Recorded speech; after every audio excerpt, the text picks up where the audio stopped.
Good evening, Lake Orion. Welcome to History Now here on ONTV. I'm your host, Anthony Taormina. I want to talk to you guys about the storm of the century that occurred from March 11th through March 13th of 1993. It is considered a meteorological milestone because warnings were issued 2 days in advance, and the National Weather Service correctly saw a threat of a severe snowstorm that was coming into the eastern coast of the United States. Now, this storm caused a total of $2 billion in damage. This was considered a superstorm, an extratropical cyclone, a blizzard, a nor'easter, an ice storm, a tornado outbreak, and a derecho outbreak, which was a math which I will go over in a little bit. Now, I want to talk about why it is considered a meteorological milestone, because never in the history of the National Weather Service had they been issued to detect or predict warnings in 2 to 3 days of advance. And there was a lot of people that were doubting the National Weather Service because saying, oh, it's not going to happen. It's not going to be that severe. And as a result, the National Weather Service ended up getting criticism, but then later after the storm hit, they were getting praise for issuing these warnings 2 days in advance, and people were getting their stuff, were going to the grocery stores, they were getting generators, they were getting, just food and supplies for days. What happened was, this was a very unique situation because this had never happened before, where at that point, temperatures over the eastern United States were dropping, and it was really, really cold. You had temperatures in the single digits in the Ohio Valley. You had minus temperatures in the Great Lakes area, which is our area. And during that time, there was a low pressure system that developed over the Gulf of Mexico. It was unusual because there was an unusual cold front that developed toward the Yucatan Peninsula. Now, this had moisture that was coming off the Texas Gulf Coast, off of Texas in the Gulf. There was a strong jet stream that was coming in. The jet stream was going more south than usual. It was going far more south, and it just does not happen very often where a jet stream, especially one that was very strong, that had a lot of wind, ended up heading that far south. There was also a shortwave trough that was in the Gulf. So you had all of this together. It caused a rapid deepening called a bombogenesis, basically a rapidly developing low. And it was a rapid deepening low, which is very common in nor'easters. And the deepening went down to 960 millibars, which is a borderline tropical storm hurricane, it's a tropical storm hurricane-like low pressure system, very strong low pressure, and it caused rapid deepening, and it caused massive waves. And when I talk about the Gulf of Mexico, I will bring up the destruction it caused for people once that storm fully developed. Now, the low would come on shore in the Florida Panhandle, which we'll also go over when we talk about the events that occurred in Florida a little bit later on. The low ended up moving north into Alabama, Georgia, the Carolinas, and eventually became a full-fledged nor'easter, full-fledged blizzard. You had winds between 30 to 40 miles an hour, some up to 50, 60 miles an hour. And you had this all had the perfect conditions for what you call thunder snow. Now, what is thunder snow? You often, when we see snow that falls, sometimes if it's heavy snow, you'll sometimes get thunder snow, which if you watch the video of Jim Cantori, he gets excited anytime thunder snow falls, and it's just very unbelievable. But thunder snow is basically a thunderstorm with heavy snow falling. Instead of heavy rain, it's heavy snow that's falling. More often than not, it is a heavy wet snow that falls in these. And sometimes when the snow differences are very much based upon temperature. When if it's 32, between 20, like upper 20s to low 30s, most times snow falls, that's heavy wet snow. But if it's like, if you're in the teens or the 20s, if you're in the teens, the lower 20s, it becomes a fluffy snow. It's a lighter, powdery snow, which if you're a shovel person, if you shovel, fluffy snow is much easier to shovel than heavy wet snow. So because of the water density and so for the majority of the states, especially in the southern states, the majority that fell was a very heavy wet snow. You also had ice that also happened. There was a lot of ice that happened, particularly in Alabama and then in Florida, the Panhandle area, Georgia, because of you could have ice as well if it's 20 or 30 degrees as well. And there was a lot of ice that was in those areas, and there was a lot of dangerous conditions. There was blizzard conditions. Anytime you have winds of between 30, 40, 50, 60 miles an hour, those are blizzard conditions, and they have to happen for a long duration of time, at least 3 hours for it to be considered a blizzard, which was why there was massive blizzard warnings in effect for the Northeast that were issued 2 days in advance. And that could cause massive power outages, which it did.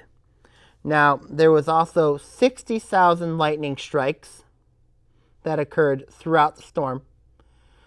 It also happened when it was snowing, which often happens with thunder snow. There was snow that fell as far south as Central Florida. It is not very often that snow falls in Central Florida, especially given what Florida will go through later on in this episode. But snow was also falling in Central Florida, where a trace of snow fell in the Orlando area, in the Tampa area. But the majority of snow went from Georgia to Pennsylvania. There was, as I make mention with the blizzard, there was massive power outages. There was the blizzard with ice. Some towns went up, some communities went up to 3 weeks with no power. There was 5 feet snow totals in the Appalachian Mountains. You think about feet. We're not talking about inches. We're talking about feet. Up to about 60 inches in the Appalachian Mountains. Now, in Snowshoe, West Virginia, it was 44 inches of snow that fell. Syracuse, New York, 43. Tobyhanna, Pennsylvania, 42 inches. Blairsville, Georgia, 35 inches. Boone, North Carolina, 33 inches. Gatlinburg, Tennessee, 30 inches. Birmingham, 13 inches. Pittsburgh, 25.2 inches. London, Kentucky, 22 inches. Knoxville, 15 inches.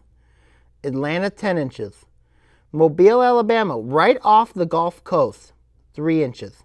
The most snow that fell was in Mountain Lee, Tennessee, which was 69 inches of snow. That is a lot of snow. You had to deal with roofs caving in. You had to deal with how you were going to shovel out after all that snow. I mean, it was just a mess for days. Towns were just shut down. There was also constant rescues. especially in the Alps. A lot of cabiners, a lot of hikers were caught off guard by the amount of snow that fell. There were rescues. The military had to go out, the Army, the Coast Guard had to go out and rescue, especially in the Alps. It was just an absolute nightmare in the Northeast, in Tennessee and Kentucky and Georgia and the Carolinas and Alabama. It was just an absolute nightmare. Now, when we come back to History Now, we're going to talk about the impacts it had on the Gulf of Mexico and Florida here on History Now, here on ONTV.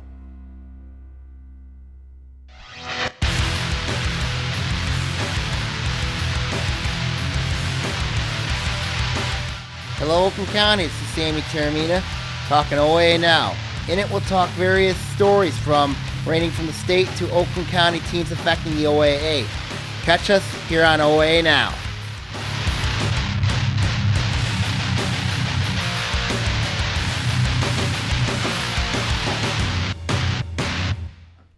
Welcome back to History Now here on ONTV.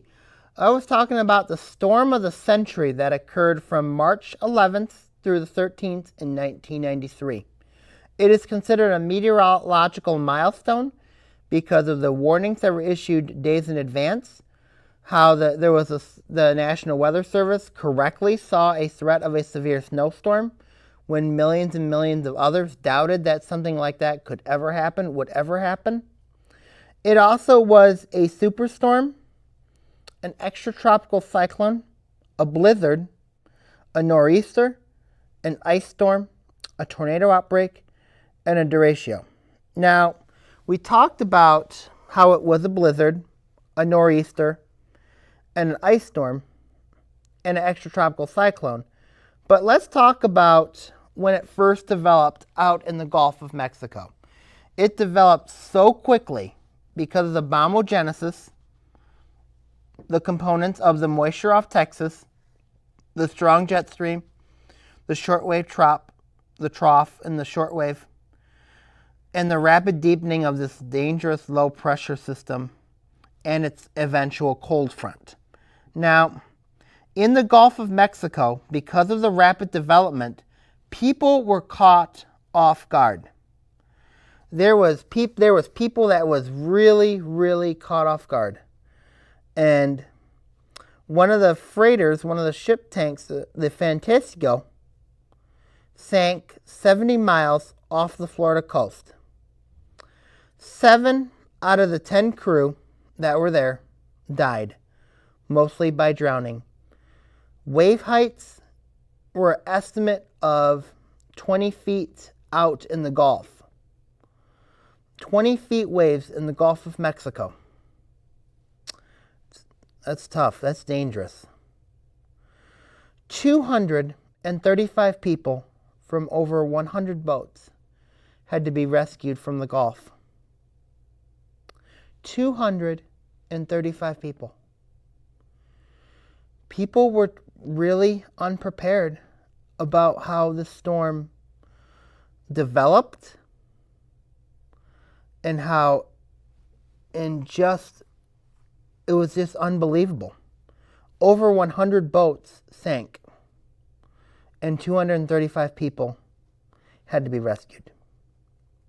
Now, this storm ended up developing a massive squall line of thunderstorms, and it caused a massive windstorm, which is called a derecho. Derechos are very common, especially the worst are actually near our area. We are part of an area called Derecho Alley. A derecho is a massive windstorm that goes hundreds and hundreds and hundreds of miles of a thunderstorm complex that keeps the same intensity. Between 60 mile an hour to up to about 90, 100 miles an hour. As this derecho was developing, there was a storm surge that came in northwest Florida. A storm surge, basically, when you look at hurricanes, it's a massive amount of water that comes in from a big body of water like the Atlantic Ocean or the Gulf of Mexico, and it goes right into shore. The storm surge in northwest Florida was between 9 to 12 feet. And it was worse than some hurricanes. There was no advance warning. In hurricanes, water is the biggest killer because there's no time to get out, no time to prepare. And people often drown thanks to the surge. This is why in hurricanes, they tell people to evacuate. It's not exactly just the wind. It's a surge. And so many people were not prepared for this squall line derecho to come in, and it killed people. It killed a lot of people. Tornado watches were issued in Florida. There were tornado warnings throughout the state, including in the Panhandle. But also, they were issuing tornado warnings because of the wind, because 60 mile an hour winds, 70 mile an hour winds, 80 mile an hour, 90 mile, those are the equivalents of an EF1 or EF2 tornado. Winds up to 90 to 100 miles an hour were moving through the state. We're moving between 40 to 70 miles an hour. It did spawn tornadoes. The squall line did spawn tornadoes, 11 of them, particularly from the EF0 to EF2 range. In those tornadoes, there was 1 killed and 2 injured. There was a massive amount of heavy rain that fell. There was massive winds, massive power outages, massive injuries. The storm surge continued for several days, and it resulted in several deaths. And the squall line stretched from the entire Gulf. So it was not just from Florida, but it went down south all the way to the Yucatan Peninsula. You imagine how big that is. A lot of real estate. It headed east into Cuba, and it caused devastation in Cuba as well, where winds were up to 130 miles an hour in the squall line. 47 people lost their lives in that derecho in Florida. 10 of them lost in Cuba. Massive damage in Florida. Boats, houses, summer homes. Almost equivaling Hurricane Andrew that hit a year before then. And many people, it also hit an area where there were many people that were in shelter from Hurricane Andrew. And it caused further destruction in that area as well.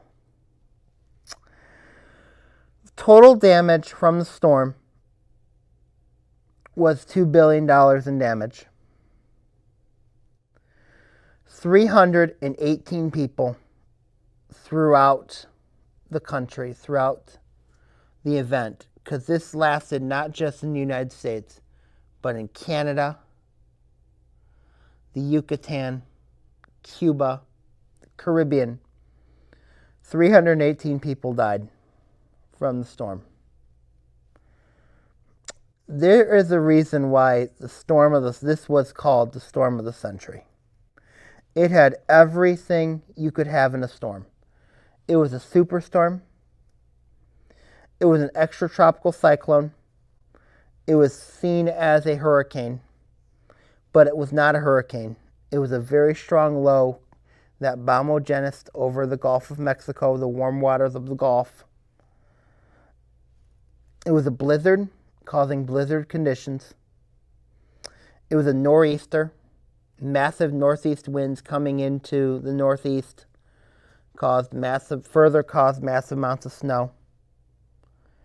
It was an ice storm, especially when the warmer water met the cooler air, which caused the ice.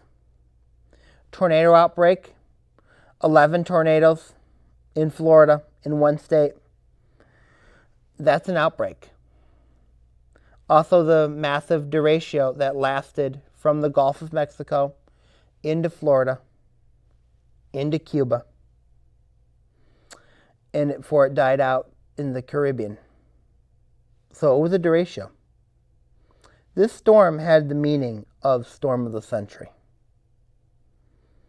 And it's one of the storms that is most compared in meteorological history. The warnings were issued well in advance, but at the end of the day, it still killed people. No matter what, you cannot predict Mother Nature, what it's going to do, and how it's going to go. Only watch its beauty, overcome it, and survive. That will do it for this episode of History Now. Have a great night, and see you soon.